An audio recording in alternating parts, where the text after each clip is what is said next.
Elimination 2010. What a weird time. Our first official pay-per-view for the Elimination Chamber match idea, type, however you want to word it. And first match is for the WWE World Heavyweight Championship, or WWE Championship, however you want to word it. We had Sheamus, Kofi, Ted DiBiase, Randy Orton, Triple H, and John Cena. Sheamus is the champion in this match.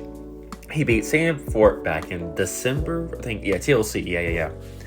So, yeah, this is a pretty interesting match, and a lot of clashing over rivals. Randy and Ted are having problems, so as well as Cody. Randy, Triple H's rival from last year, so his rival with Kofi. Him and Sheamus are starting to have problems too. But also John's forming problems with Triple H, and obviously with Randy.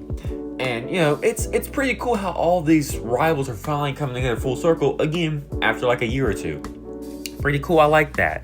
And also, there's some pretty good spots in this match, and overall, this is a really enjoyable, a really good chamber match, in my opinion.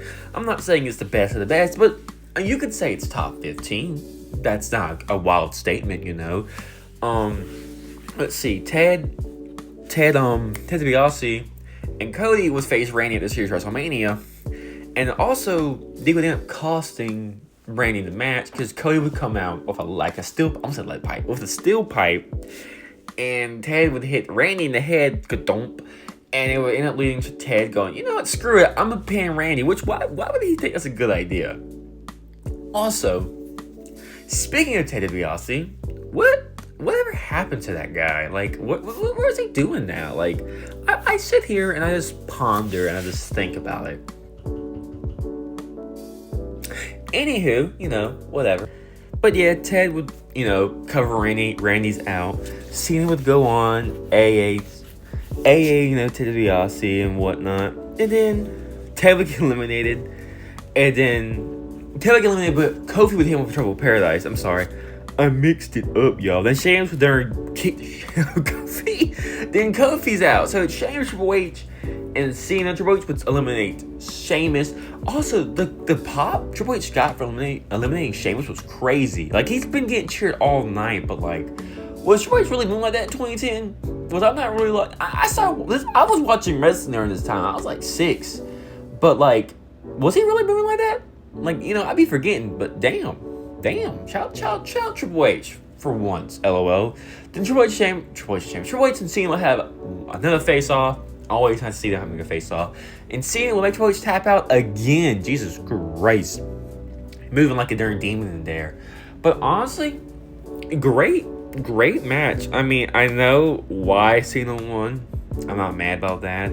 But seriously, how they were cheering Triple H, I would low-key be like, hey now. Give it Triple H, LOL. But, anywho. Then Cena's in the ring, Cena's moping, and the third chamber rises. You're like, wow, they're moving these people out fast, huh? And then Vince McMahon would come out, and he'd be like, congratulations, Cena. And, I'm trying to Triple H there. He's like, congratulations, Cena, and whatnot. And he's like, well, guess what? You're the WWE champion. I mean, unless you can defend your belt right now against this guy. And some dude screams, Batista, as loud as he can before his music hits. Which, I thought that was pretty funny. Batista would come out, and it would be embarrassing for Cena, because Cena would get one good punch on him. Batista looked at him like, oh, so you're really stupid, huh, Mr. C Nation? Speared the dog out of him, hit him with a Batista bomb. 1, 2, 3. Your new WWE champion is now the Animal Batista. And honestly, I'm upset Batista left wrestling for like the 4 years he did. He was really different, and I actually enjoyed Batista's heel run. I thought it was really good. He knew what he was doing, but that happens. Life happens. But anywho, after that, we go on to Drew McIntyre versus Kane for the IC champion.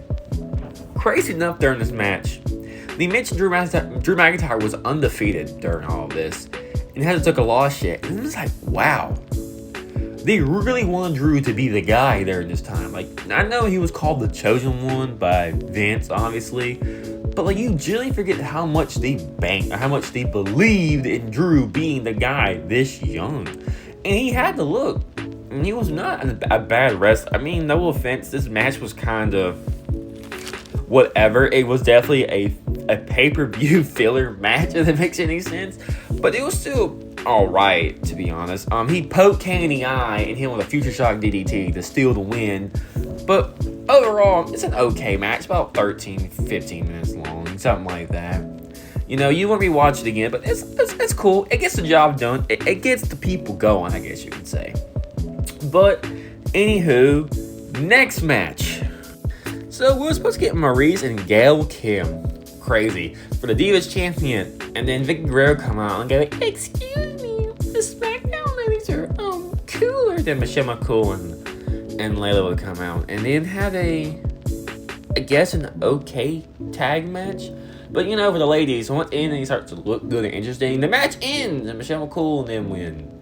And then Maurice beats up Gail Kim, and that's it. No, that's literally the match. That's all that really happens. I mean, what else you want to say? Like, I'm not trying to be rude to the ladies, but, like, that's all they did. But also, William Regals would come out right after this match and announce that the first ever episode of a show called NXT would come out that Tuesday.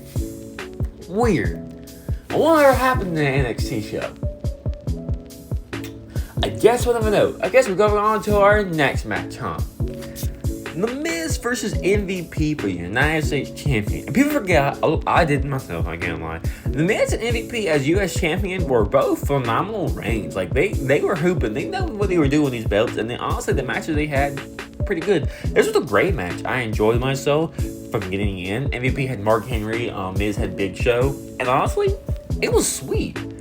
I mean, they know each other. It was great chemistry. Great chemistry with each other.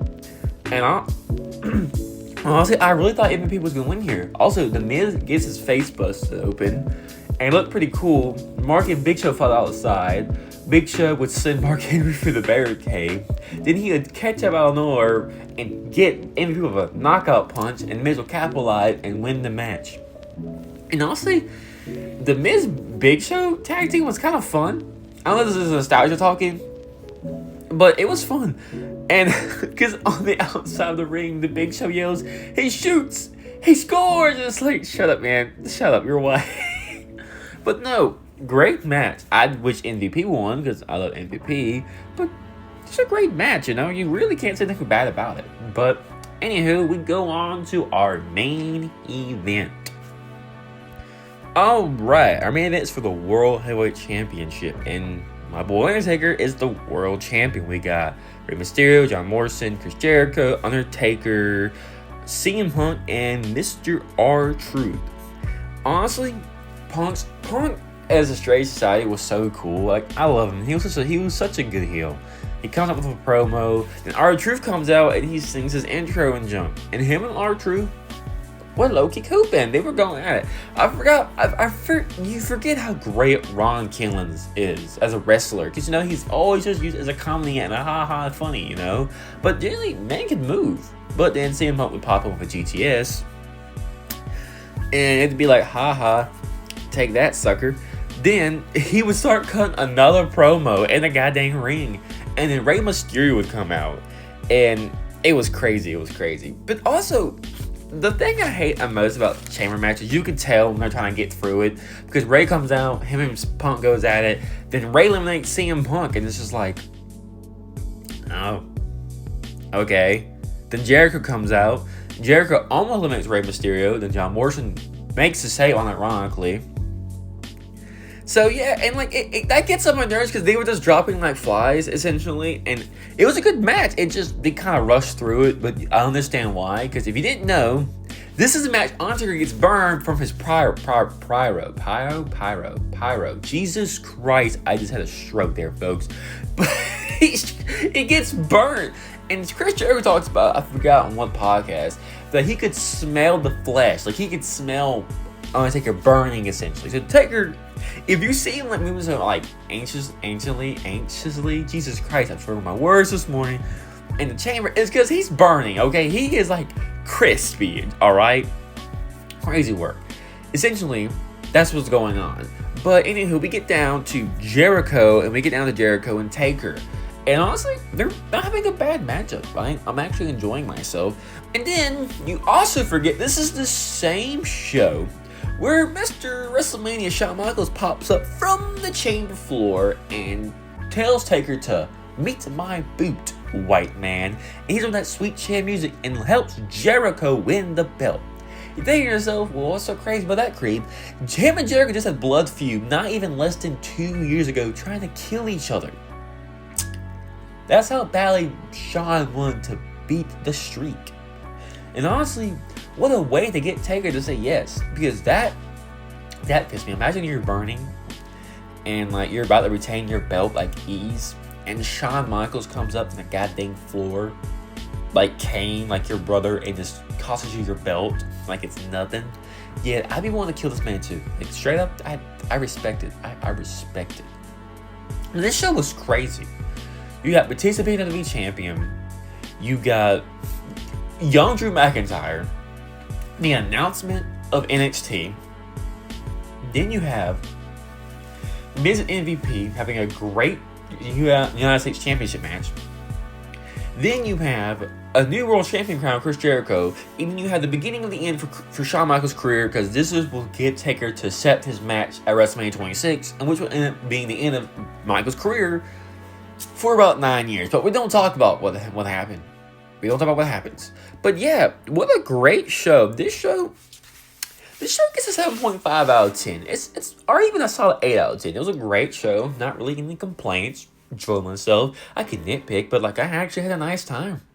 Great first pay-per-view. But like always, thank you for watching. If you're new around here, drop a like, comment, subscribe for more awesome wrestling content like this. Like always, appreciate support, and I'll see you all in the next one.